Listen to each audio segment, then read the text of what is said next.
Проект ГЭФ-ПРООН – усиление политики и нормативно-правовой структуры для решения проблемы сохранения биоразнообразия в рыбной отрасли. Кыргызстан – горная страна, 70% которой непригодны для проживания и ведения сельского хозяйства из-за сложного рельефа и климатических условий. В связи с этим животный и растительный мир всех доступных для людей территорий испытывает сильное антропогенное воздействие. Ихтиофауна также не избежала негативного прессинга со стороны человека. В Кыргызстане более 900 озер и рек, и в большинстве из них эндемичные виды рыб находятся под угрозой исчезновения. Особое место среди водных объектов занимает Иссык-Куль, крупнейшее в мире незамерзающее высокогорное озеро со слабосоленой водой. Уникальное сочетание высокогорного, степного и морского климата, целебные свойства иссык-кульской воды и природные красоты привлекают на побережье Иссык-Куля широкие туристические потоки. Но эти же факторы, помноженные на неразвитость сервисной инфраструктуры, ведут и к усилению негативного воздействия на озеро, к обострению противостояния человека и природы. Стремительно сокращаются рыбные запасы озера, а эндемичные, то есть нигде более не встречающиеся иссык-кульские виды – чебак, чебачок, маринка и голый осман – находятся на грани исчезновения. В 40-80-х годах прошлого столетия промышленный лов ежегодно обеспечивал до 1500 тонн рыбы. Почти треть улова составляли иссык-кульский голый осман и маринка. Ныне осман и маринка – исчезающие виды. Последние зафиксированные свидетельства о поимке голого османа относятся к концу 80-х годов 20 века. 10 лет, как почти полностью исчезли в уловах рыбаков чебак и чебачок. Иссык-Куль пуст, говорят местные жители.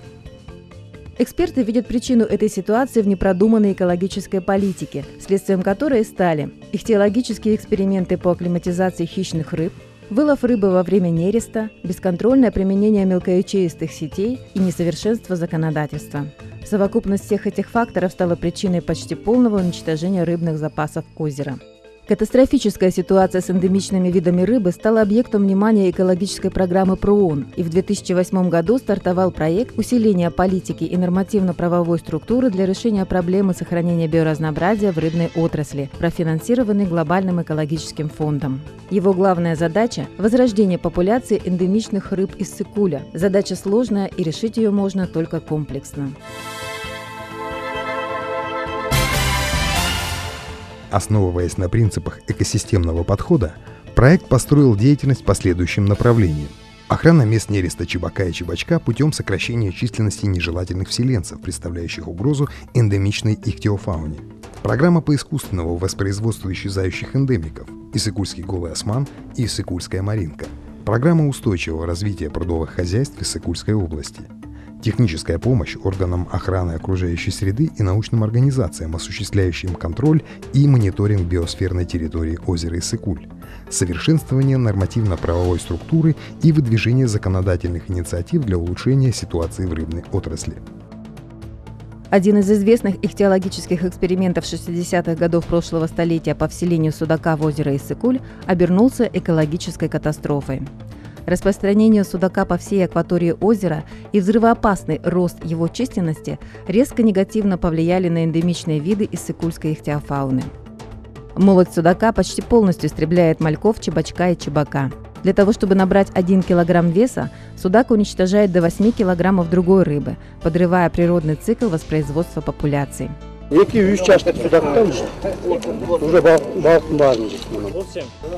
Это рыба судак. Хищник. Абсолютно хищник. Всю рыбу пожирает. Эксперты проекта разработали методику контроля численности интродуцированных видов, таких интервентов, как судак и лещ, которые уничтожают икру и молоть эндемичных рыб.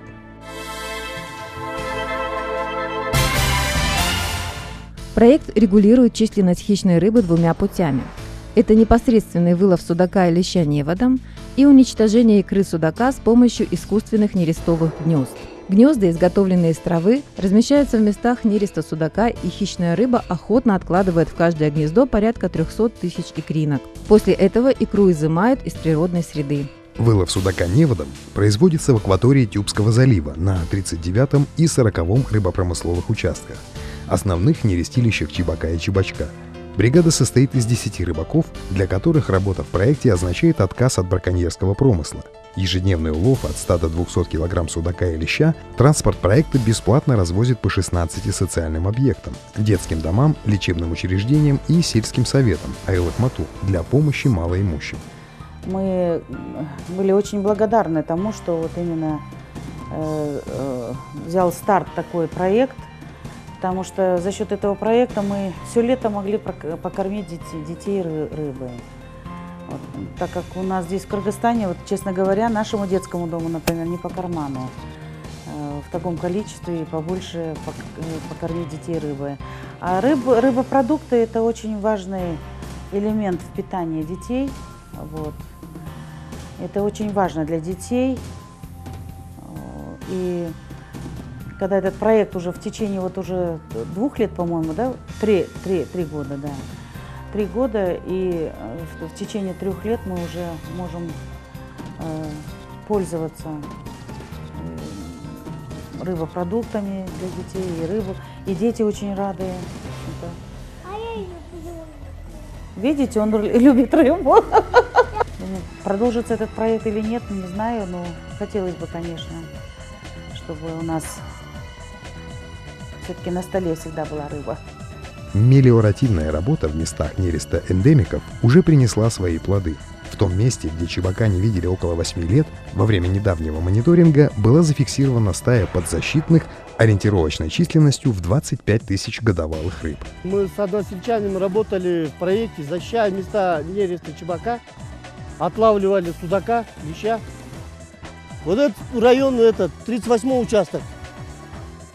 Вот летом здесь показывал этого. Большую стаю чебачка, а 5-6 лет назад его не было здесь. А сейчас вот появилась. На следующий год еще посмотрим.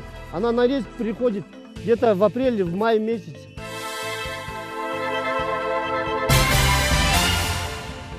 Деятельности по воспроизводству иссыкульских эндемиков голого османа и маринки предшествовала долгая охота на так называемых производителей. Самым продолжительным и трудным был поиск голого османа. Эта рыба считается полностью исчезнувшей, и ее никто не видел уже более 20 лет. Но в конце концов и голый иссыкульский осман был найден. Этот вагончик – один из 2 приобретенных проектом мобильных инкубаторов. В сезон их устанавливают на южном и на северном берегах озера, рядом с местами естественного нереста маринки и голого османа. От производителей получают икру, производят ее оплодотворение и закладывают в инкубатор. Профессиональные ихтиологи и рыбоводы внимательно следят за процессами развития, оплодотворения и инкубации икры. Раз в 2-3 недели в озеро выпускают по 20-40 тысяч мальков обоих видов. Перед выпуском в озеро мальков держат в пластиковых мешках, чтобы адаптировать их к температуре озерной воды. Да, но осман, она действительно очень редкая рыба. И воспроизводству очень плохо поддается. Температурный режим, 2-3 градуса разница в температуре, уже начинает погибать икра. И вот с ним очень сложно было. Но все равно результат был. За весь период работ было инкубировано и выпущено 123 тысячи мальков голого иссыкульского османа, 525 тысяч мальков маринки и 520 тысяч мальков иссыкульского чебачка. Конечно, деятельность проекта очень коротка, чтобы оценить полностью воздействие проекта на популяцию эндемиков. Допустим, осман достигает своей половой зрелости на 6-8 год своей жизни. И мы надеемся, что результаты мы увидим в будущем, но при условии, что будет предоставлена адекватная охрана природных ресурсов. И в этом оценочная команда также не сомневается, так как основной партнер – это биосферная территория Иссык-Куль, она имеет достаточный потенциал, чтобы проводить эти работы уже самостоятельно. Не имеет достаточное техническое оснащение, знания, навыки, также оборудование для воспроизводства рыбных запасов. Программа по развитию прудового рыбоводства в Иссык-Кульской области дает возможность рыбакам получить рабочие места в секторе рыбоводства, тем самым отвлекая их от незаконного промысла, а также позволяет насытить рынок рыбой, выращенной в прудовых хозяйствах, ощутимо снижает давление браконьерства на естественные рыбные запасы озера. Для этого по инициативе проекта создан и работает консультативный комитет по вопросам рыбного хозяйства, обеспечивающий участие местного населения в разработке дружественного к биоразнообразию озера режима управления рыбными ресурсами. Эксперты проекта провели полную инвентаризацию искусственных водоемов, прилегающих к акватории озера, подготовили карту с подробным описанием и данными анализа воды. Организация цикла семинаров по ведению прудового рыбоводства, обучающие поездки в Венгрию, своевременные консультации иностранных специалистов, выделение финансов на приобретение посадочного материала мальков, анализ состояния прудов, разработка бизнес-планов и методических рекомендаций по рыбовыведению – все эти работы, выполненные проектом, позволили встать на ноги 40 рыбоводческим хозяйствам, обеспечив 140 рабочих мест. Общественное объединение прудовиков взяло на себя обязательство, что часть прибыли или приплод от полученного посадочного материала будет направляться в револьверный фонд для развития новых хозяйств. В начале 2012 года несколько ассоциаций рыбозаводчиков получили 3 комплекта оборудования для производства рыбного корма. Данное оборудование способно обеспечить максимальный уровень производства рыбы – 500 тонн в год. Это расчетная потребность населения Иссык-Кульской области в рыбной продукции. Помимо выращивания рыбы на продажу, в рамках проекта разработан контрольный список дополнительных источников получения дохода, приемлемых для местных сообществ. Сейчас прудовики готовятся к запуску сервиса для спортивной рыбалки. Для этого уже изготовлены навесы и легкие строительные конструкции, которые будут установлены на берегах прудов. Мы, конечно, пытались своими силами создать местное сообщество. Была идея создания ассоциации, но как с какой стороны взяться за это дело, мы даже не представляли себе возможности. Нам повезло, единственное, еще раз повторю, что мы повстречали проект, они помогли нам разработать все нормативные акты устава, потому что на данный момент такого нормативного, типового нормативного правового устава в аквакультуре еще не было. Затем 9 рыбоводов из Курской области получили возможность обучиться передовым методам аквакультуры в Венгерской республике, где были действительно, это своего рода была для нас шокотерапией. На тот момент мы действительно там очень многое повидали, практически и теоретически изучили. По приезду сюда мы уже начали более интенсивно внедрять эти методы. Также проектом была оказана помощь нам в тот же год буквально в зарыблении прудовых хозяйств. Благодаря проекту мы зарыбили очень много прудов в Иссык-Кульской области. Эта рыба сейчас развивается и уже поставляется на рынок. Недостаток финансирования со стороны государства привел к тому, что подразделения, занимающиеся рыбоохраной, остались без плавсредств, радиосвязи и транспорта.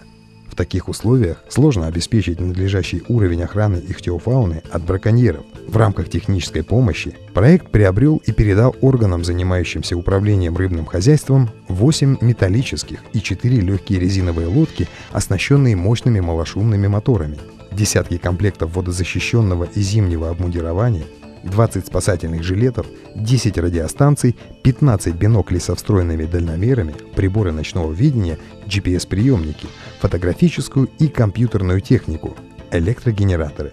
Теперь, благодаря такой технической вооруженности, вся акватория озера может полностью контролироваться инспекторами охраны. Мы получили материальную базу для продолжения проекта воспроизводства эндемичных видов рыб. Что могу сказать? И желательно было бы хорошо, если проект еще немного продолжил свою работу, но тем не менее он достиг определенных целей. Мы достигли определенных больших результатов в совместной работе по борьбе с браконьерством. Значит, мы за год задержали около 30 браконьеров, 35 лодок, из них 2 моторные. И общий иск, который мы предъявили совместно в работе с проектом, значит, это около 60 тысяч рублей. Значит, изъяли сетей около 135 километров. Озеро – живой организм. Используя его ресурсы, мы обязаны следить за его состоянием. Но, к сожалению, сотрудники биологической станции и лаборатории ихтиологии и гидробиологии Академии наук Кыргызской Республики не имели на своем балансе необходимого оборудования для своевременного контроля и мониторинга состояния озера и его биосферной территории. Выяснив нужды ученых, проект приобрел портативные анализаторы параметров воды, автоматический модуль забора донных проб, эхолот, барометрическое оборудование, GPS-приборы, гидрокостюмы, палатки, спасательные жилеты, моторные лодки и другую необходимую амуницию. Этот прибор позволяет за 20 минут показать 11 параметров воды. То есть, если раньше в советские времена у нас до проекта, в принципе, ничего другого, никакого оборудования не оставалось, нужно было хотя бы измерить элементарно кислород, нам надо было взять пробу воды, зафиксировать, отвезти ее в лабораторию, там протитровать, провести какие-то расчеты. То есть это занимало уйму времени. Сейчас мы буквально за 20 минут получаем 11 параметров, таких важных в рыболовстве. Этот прибор не единственный прибор, который мы получили. С помощью проекта ПРООН мы стали одной из самых оснащенных лабораторий в системе Академии наук. Это очень большой показатель.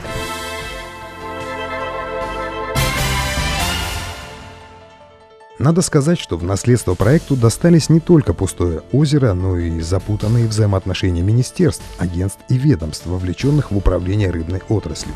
Данная ситуация требовала логичного разрешения этого Гордиева узла. Поэтому свою деятельность проект начал с разработки детальной схемы, согласно которой каждое вовлеченное ведомство должно выполнять только свои функции в следующих зонах ответственности. Мониторинг рыбных запасов и разработка научных рекомендаций по установке лимитов вылова рыбы. Развитие рыбного хозяйства, воспроизводство и выдача разрешений на вылов рыбы. Охрана рыбных запасов. Каждый пункт рекомендаций по распределению полномочий предварительно обсуждался со всеми заинтересованными сторонами. Данный документ получил публичное признание и высокую международную оценку и был опубликован Шведской Королевской Академией Наук. К сожалению, в силу политических событий и постоянных изменений в системе государственного управления, данные рекомендации реализованы в Кыргызстане только частично. Во-первых, нужно сказать, что проект работал над усовершенствованием законодательной базы в области управления рыбным хозяйством. В качестве основных и знаковых достижений можно сказать оказание содействия госорганам в разработке законодательного акта о запрете на ввоз, реализацию и использование монофильных сетей, имеющих свинцовые грузила. Кроме того, проект осуществляет всемирную поддержку Государственного агентства охраны окружающей среды и лесного хозяйства в вопросах разработки нормативно-правовой и законодательной базы. В частности, оказал содействие в разработке 9 законов и подзаконных актов в области управления рыбной отраслью и подготовке анализа регулятивного воздействия существующих регулирующих документов. Этот пакет в данный момент проходит согласование в Министерстве экономики и в дальнейшем будет передан Джигарку Кенеш.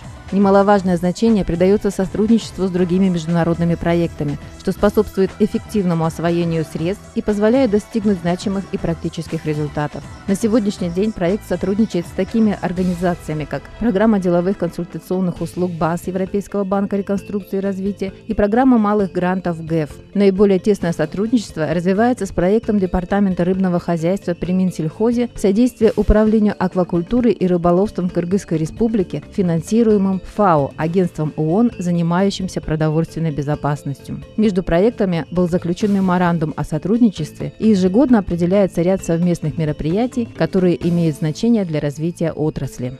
Сама устойчивость проекта гарантирована тем, что была установлена очень хорошая сеть сотрудничества между местными органами, как государственными органами, местными сообществами, как прудовыми сообществами, также традиционными рыбаками, которых можно называть браконьерами. Большое внимание проект уделяет информированию населения. Ведется постоянная работа среди воспитанников нескольких подшефных детских домов, проводятся конкурсы рисунков и электронных открыток, освещающих необходимость охраны, биоразнообразия и уникальности природного мира при Иссык-Кулье, проводятся пресс-туры и информационные рассылки для журналистов. Полностью оценить результаты работы проекта по искусственному воспроизводству османа и маринки можно будет в недалеком будущем, тогда как охрана мест нереста чебака и чебачка уже дала свои результаты. Одним из важных достижений можно считать такую успешную миссию проекта, как повышение потенциала специалистов государственных органов, руководителей рыборазводных хозяйств, сотрудников органов местного самоуправления и, конечно, повышение уровня информированности местных жителей, от которых впрямую зависит будущее этого уникального озера.